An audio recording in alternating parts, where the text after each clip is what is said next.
السلام علیکم دوستو، آج کی کہانی کا نام ہے چور کی سزا۔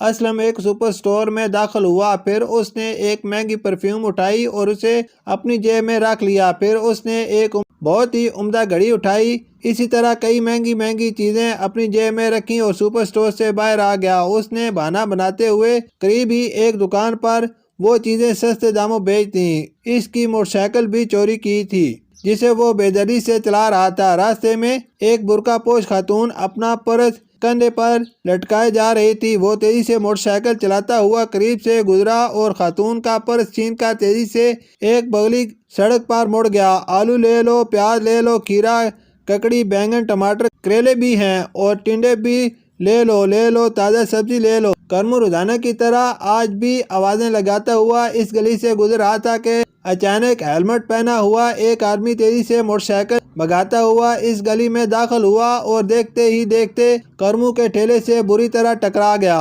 آدمی موٹر سائیکل سے گر گیا، موٹر سائیکل بھی زمین پر پھسل گئی۔ کرمو کی ساری سبزیاں بھی بکھر گئیں۔ کرمو چونکہ موٹر سائیکل کو دیکھتے ہی پیچھے ہٹ گیا تھا، اس لیے وہ محفوظ رہا۔ وہ اسلم تھا جو درد سے کراہ رہا تھا۔ اس کی بائیں ٹانگ سے خون نکل رہا تھا اور دایاں بازو بھی بری طرح چٹک گیا تھا۔ موٹر سائیکل کے ٹائر ابھی تک گھوم رہے تھے کیونکہ انجن بند نہیں ہوا تھا۔ کرمو اس آدمی کی حالت نہیں دیکھ پا رہا تھا۔ وہ جلدی سے لوگوں کو مدد کے لیے پکارنے لگا۔ اس نے موٹر سائیکل کا انجن بھی بند کر دیا تاکہ اس کی آواز واضح ہو جائے۔ جلد ہی لوگ اس کے ارد گرد جمع ہو گئے۔ پھر سب نے اپنی مدد آپ کے تحت اس آدمی کو اٹھا کر ایمبولینس میں سوار کیا اور اسے لے کر اسپتال پہنچے۔ ڈاکٹروں نے علاج شروع کر دیا۔ ادھر کرمو اپنے آپ کو کوس رہا تھا کہ اس کی وجہ سے ہی سب کچھ ہوا ہے کیونکہ وہ خرید و فروخت میں بے ایمانی کرتا تھا۔ اب اس کا خاصا نقصان ہو گیا۔ اس نے توبہ کی اور پکا ارادہ کر لیا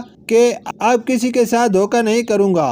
اسلم کی حالت بہت خراب تھی، اسے ایمرجنسی وارڈ میں لے جایا گیا۔ اس کی بائیں ٹانگ پر بہت گہری چوٹ لگی تھی، دائیں ہاتھ کی ہڈی ٹوٹ گئی تھی جس کی وجہ سے اس کا پورا ہاتھ ناکارہ ہو گیا تھا۔ اس کی جیب میں کئی ہزار روپے تھے، اسے اسپتال پہنچانے سے پہلے ہی کسی نے روپے نکال لیے تھے۔ موبائل بھی جیب میں نہیں تھا۔ تھوڑی دیر بعد اسلم ہوش میں آ گیا، اس کا دایاں ہاتھ بھی کسی کام کا نہیں رہا۔ اب وہ اپنے آپ کو ملامت کر رہا تھا۔ اس نے چوری کر کے جتنی بھی دولت جمع کی تھی سب ختم ہو گئی تھی۔ اس نے اپنا ہاتھ بھی گنوا دیا تھا۔ چوری کی سزا بھی تو یہی ہوتی ہے کہ چور کا ہاتھ کاٹ دیا جائے۔ شکریہ۔